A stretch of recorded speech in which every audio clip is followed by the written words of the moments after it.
135 గజాల భూమి కేవలం 8 లక్షలకే. ప్రతి నెల 10,000 మంత్లీ రెంటల్ ఇన్కమ్.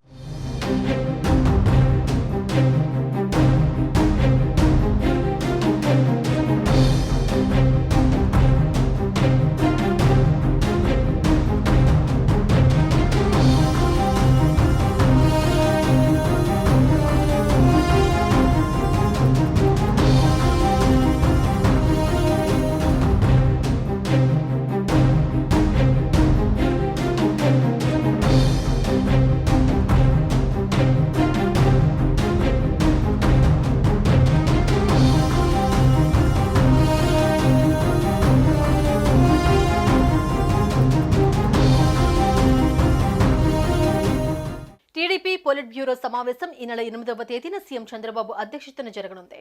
రాష్ట్రంలో ప్రభుత్వం ఏర్పడ్డాక జరిగే తొలి పొలిట్ బ్యూరో సమావేశం ఇదే. దీంతో నామినేటెడ్ పదవులపై ఆశావహులు ఉత్కంఠగా ఎదురు చూస్తున్నారు.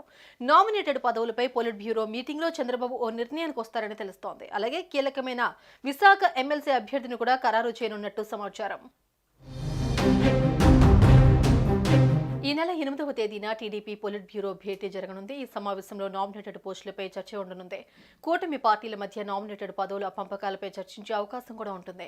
వారంలోగా నామినేటెడ్ పోస్టుల భర్తీ చేపట్టే అవకాశం ఉన్నట్లు వార్తలు వస్తున్నాయి. ఇప్పటికే క్షేత్రస్థాయి నుంచి టీడీపీ సమాచారం తీసుకుందట. కూటమి ప్రభుత్వం అధికారంలోకి వచ్చి 2 నెలలు దాటుతూ ఉండడంతో ఎక్కువ మంది నేతలు నామినేటెడ్ పదవుల కోసం ఎదురు చూస్తున్నారు. ఈ క్రమంలో త్వరగా భర్తీ చేయడానికి చంద్రబాబు నిర్ణయించుకున్నట్లుగా తెలుస్తోంది.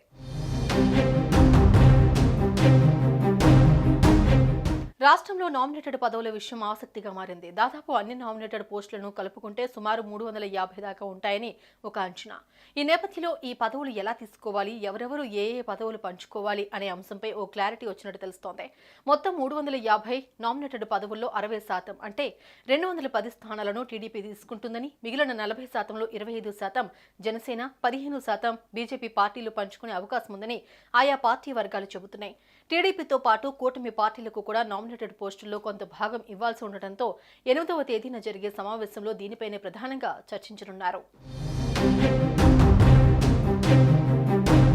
మరోవైపు విశాఖ స్థానిక సంస్థల కోట ఎమ్మెల్సీ ఎన్నికలలో కూటమి తరపున అభ్యర్థిని ఎవరిని నిలపాలి అన్న దానిపై కూడా చర్చ జరగనుంది. ఈ ఎన్నికను అటు టీడీపీ ఇటు వైసీపీ పార్టీలు కూడా ప్రతిష్టాత్మకంగా తీసుకున్నాయి. ఇప్పటికే వైసీపీ బొత్స పేరును ప్రకటించడంతో టీడీపీ కూటమి కూడా తమ అభ్యర్థిని ఫైనల్ చేసే పనిలో పడింది. ఈ నెల 8న జరిగే పొలిట్ బ్యూరో భేటీలో ఈ అంశంపై క్లారిటీ రానున్నట్లుగా తెలుస్తోంది.